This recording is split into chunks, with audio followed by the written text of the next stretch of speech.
안녕하세요. A 플러스 이슈입니다. 일본이 후쿠시마 원자력 발전소에서 발생하는 오염수의 해양 방류를 결정하면서 엄청난 논란이 되고 있습니다.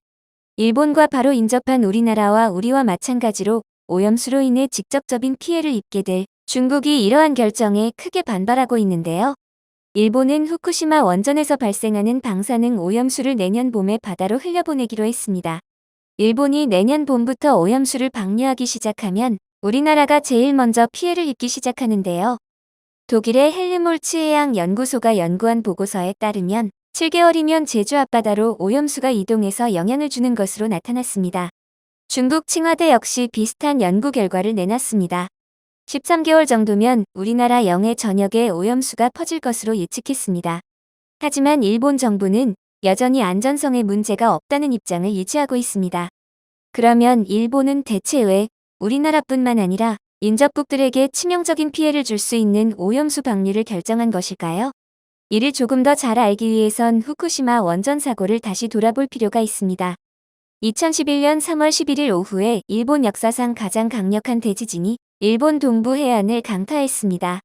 규모 9.0의 지진은 인류가 지진 규모를 측정한 이래 네 번째로 강력한 것으로 이때 지진이 너무 강력해서 지구의 자전축이 10cm 정도 벗어나게 할 정도였습니다. 당시 지진으로 1만 8천 명 이상이 사망했고 하루아침에 마을 하나가 지도에서 사라졌습니다. 지진은 거대한 쓰나미를 동반하면서 순식간에 태평양 연안 마을들을 덮쳤고 이때 지진과 쓰나미는 후쿠시마 제1원전에도 큰 타격을 줬습니다. 후쿠시마 원자력 발전소 시스템은 지진 직후 원자로를 자동으로 가동 중단시켰습니다. 이후 비상용 디젤 발전기의 전력으로 원자로의 냉각을 유지했습니다. 하지만 14m 높이의 쓰나미가 몰려왔고 비상용 디젤 발전기를 비롯해 냉각수의 취수 펌프 등이 침수돼 사용이 불가능해졌습니다. 도쿄전력 직원들은 전력을 회복시키기 위해 서둘렀지만 원자로는 물 없는 솥을 태우는 것처럼 핵분열 생성물의 붕괴열이 계속 상승했습니다. 그래서 결국은 해결료가 녹아내리는 멜트다운 현상까지 이르게 되었습니다.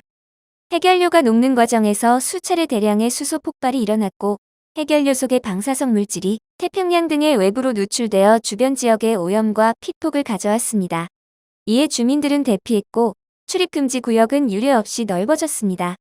국제원자력기구는 후쿠시마 사고를 가장 심각한 사고인 7등급으로 분류했고 이 7등급으로 분류된 사고는 후쿠시마 외에 체르노빌 사고밖에 없습니다. 일본 정부가 처리수라고 부르는 후쿠시마 원전 오염수는 가동이 멈춘 이 후쿠시마 제1원전에서 발생하고 있습니다. 현재도 사고 당시 녹아내린 해결료를 식히려고 냉각수를 주입하고 있습니다. 냉각수 외에도 고농도 방사성 물질이 섞인 빗물과 지하수까지 유입되고 있어서 원전 건물 내에선 하루 180톤가량의 오염수가 발생하고 있는 중입니다.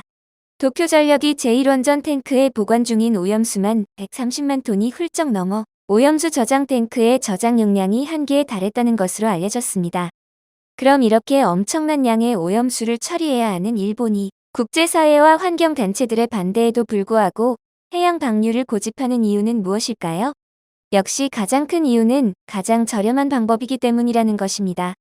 일본 경제산업성은 아베 총리 재임 시절인 2013년부터 2016년까지 3년에 걸쳐 바다 방출을 포함해서 실현 가능한 기술적인 방법을 검토했습니다. 일본 정부가 2016년 6월 작성한 보고서에 따르면 일본 정부는 자국, 타국민의 건강이나 지구적 환경 오염을 막는 것에는 관심이 없었던 것으로 보입니다. 그들이 검토한 오염수 처리 방법은 지구권 주입, 수소 방출, 지하 매장, 증기 방출, 바다 배출 등 5가지입니다. 보고서를 보면 지구권 주입과 수소 방출, 지하 매장은 기술적인 난관과 규정, 시간을 고려할 때 어려움이 많다며 아예 배제해버렸습니다. 결국 일본 정부는 방사능 오염수를 태평양에 방류하는 것으로 최종 결론 냈습니다. 가장 저렴하고 신속한 방법이라고 판단했기 때문입니다. 해양 방류 방식을 적용하면 불과 34억엔, 한화로 373억 원과 7년 4개월의 기간이 소요된다는 자체 판단도 작용했습니다.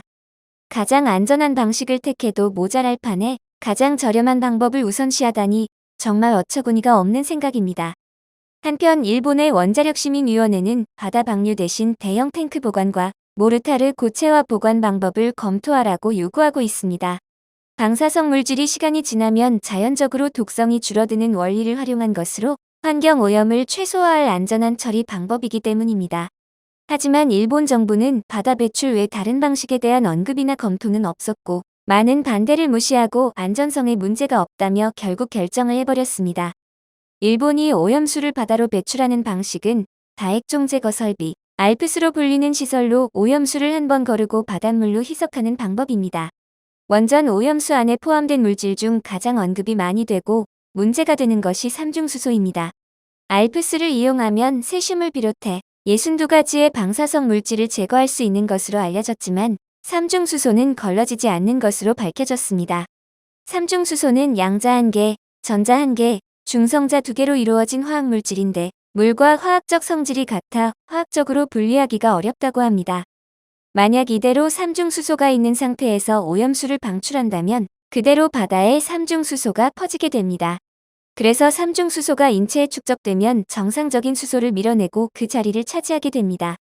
이후 베타선을 방사하면서 삼중수소가 헬륨으로 바뀌는 핵종 전환이 일어나는데 DNA에서 핵종 전환이 발생하면 유전자가 변형되고 세포를 파괴해 각종 암을 유발하거나 생식 기능을 저하시킵니다.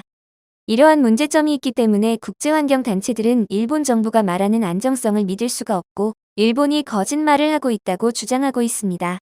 국제환경단체 그린피스는 도쿄전력이 알프스를 통해 불검출 수준으로 오염수를 처리 및 정화하지 못한다는 문제를 2013년에 이미 인지하고 있었다고 지적했습니다. 그러면서 2020년 후쿠시마 방사성 오염수 위기의 현실이란 제목의 보고서를 내고 삼중수소 말고도 오염수에 들어있는 탄소 14, 스트론튬 90, 세슘, 플루토늄, 요오드와 같은 방사성 핵종이 더 위험하다고 전했습니다. 이 핵종들은 바다에 수만 년간 축적된 먹거리부터 인간 DNA까지 심각한 방사능 피해를 입힐 수 있다고 경고했습니다. 이렇게 일본 정부는 안정성이 담보되지 않은 상태에서 주변국과의 협의도 완벽히 거치지 않고 이런 결정을 내렸습니다. 우리가 일본 때문에 왜 이런 피해를 받아야 하고 불안에 떨어야 하는지 정말 분노가 가시지 않습니다. 우리나라는 1인당 해산물 소비가 세계 1위입니다. 일본이 오염수를 방류하고 나면 과연 우리가 안심하고 해산물을 먹을 수 있을까요? 우리 바다에서도 돌연변이들이 끊임없이 나오고 우리 입으로 들어가는 그런 미래가 곧 올지도 모릅니다. 바다는 한번 파괴되면 다시 원래대로 돌아갈 수 없습니다. 아주 작은 확률이라도 그런 위험성은 절대 피해야 합니다. 일본의 오염수 해양 방출을 막기 위해 우리 정부에서도 최선의 노력을 해줄 것을 기대합니다. 그럼 오늘 영상은 여기서 마무리 짓도록 하겠습니다. 제가 준비한 소식이 도움이 되셨다면 구독과 좋아요 부탁드리겠습니다. 여러분의 구독과 좋아요는 영상 제작에 있어서 큰 힘이 됩니다. 다시 또 새로운 소식으로 찾아뵙도록 하겠습니다.